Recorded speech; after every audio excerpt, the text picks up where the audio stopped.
मारेगावच्या वानखेडे स्टेडियमवर सनद जयसूर्याचा ताबा। पहाटे 6 वाजल्यापासून खेळ सुरू। कोण घेणार या नशिबाची विकेट?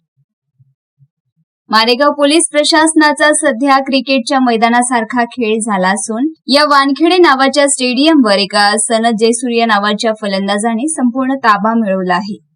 या स्टेडियमच्या खेळपट्टीवर सध्या कायद्याचे राज्य नसून केवळ मॅनेजमेंट आणि वसुलीची फटकेबाजी सुरू असल्याची विदारक चित्र आहे। पहाटे 6 वाजता सुरू होतो पहिला डाव। मारेगावात नियमांचे राज्य कागदावरच उरले आहे की काय असा प्रश्न पडतोय।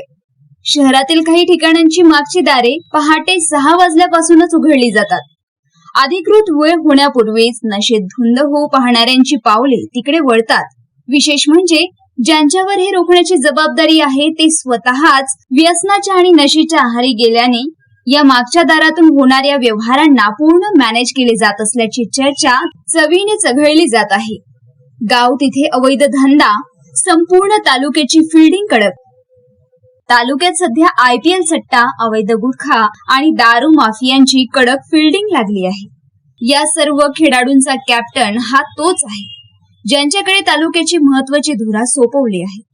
वरपर्यंत वाटा पोहोचवण्याच्या नावाखाली गावोगावी अवैध धंद्याची पेव फुटली आहे। पत्रकारांनी या गोंधळाकडे लक्ष वेधण्यासाठी 2 संघटनांच्या वतीने निवेदने देऊनही स्टेडियमच्या चालकांनी याकडे सोयीस्कर दुर्लक्ष केले आहे। माहितीचा दुष्काळ, फक्त सेटिंगचा सुकाळ।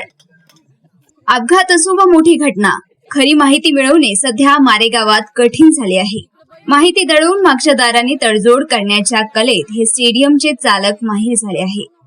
पारदर्शकतेचा अभाव आणि वाढते गुन्हेगारी यामुळे सर्वसामान्यांचे जगणे कठीण झाले आहे। आता क्लीन बोल्ड कोण करणार? जिल्ह्याचे लक्ष?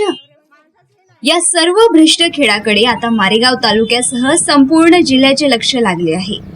स्टेडियमवर चालणारा हा नशेचा आणि वसुलीचा खेळ थांबवण्यासाठी जिल्हा पोलीस अधीक्षक कोणती गुगली टाकतात आणि या जयसूर्याची विकेट कशी घेतात याकडे आता सर्वांचे डोळे लागले आहे। मारेगाव वार्ता, सचिन मिश्रा, मारेगाव, यवतमाळ।